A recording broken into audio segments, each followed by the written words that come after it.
మనము పండించే పంటకు డిమాండ్ రావాలంటే అది కన్జంప్షన్ కూడా జరగాల్సిన అవసరం ఉంది. కన్జంప్షన్ జరగకపోతే చాలా ప్రాబ్లం వస్తుంది. కాబట్టి ఈ విషయం కూడా మనం గుర్తుపెట్టుకోవాల్సిన అవసరం ఉంది. ఇప్పటి నుంచి త్రూ టెక్నాలజీ ఉపయోగించి రైతుల ఖర్చు తగ్గించి ఆదాయం ఎట్లా పెంచాలి.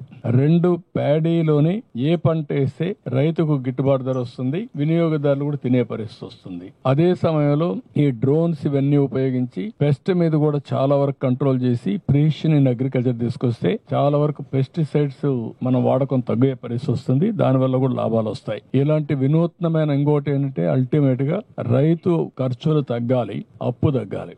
హైయెస్ట్ డెట్ ఉండే రాష్ట్రం ఆంధ్రప్రదేశ్ రాష్ట్రం. ఒకవేళ రైతులందరూ కన్జంప్షన్ కూడా తీసుకోవచ్చు, ఒక వ్యవసాయానికే కాకుండా కన్జంప్షన్ లోన్స్ గానీ అదర్ పర్పస్ తీసుకోవచ్చు, కానీ ఇంత అప్పు ఉండడం కరెక్ట్ కాదు. పోయినసారి నేను చూశాను, ఆ ఊర్లో రైతుతో మాట్లాడితే ఒకటే చెప్పారు. వాళ్ళ అనుభవం ఏంటంటే పోయిన సంవత్సరం వర్షాలు పడ్డాయి. వర్షాలు పడిన తర్వాత ఆ పంట చేలల్లోనే కుళ్ళిపోయింది, మగ్గిపోయింది. దానికి డ్రైన్స్ రిపేర్లు చేయలేదు. ఎప్పుడైతే డ్రైన్స్ చేయలేదో డ్రైన్స్ లో నీళ్లన్నీ పోవాల్సిన నీళ్లు డ్రైన్ అవుట్ కాలేదు, పొలాల్లో ఉండిపోయినాయి, పంట వచ్చింది, అక్కడి నుంచి మొత్తం పంట పడిపోయింది, దెబ్బతినే పరిస్థితికి వచ్చారు.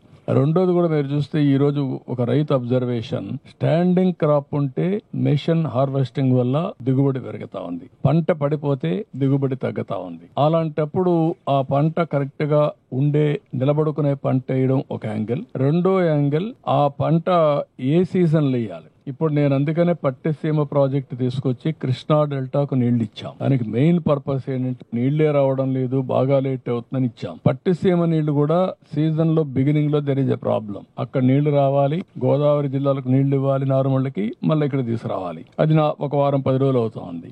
దీనికోసం ఇప్పుడు ఆలోచించింది ఏంటంటే పులిచెంత పెట్టుకుని మేము మేలోనూ నీళ్లు ఇచ్చి జూన్ లోని వీళ్ళు నార్మల్ వేసుకోగలుగుతారా.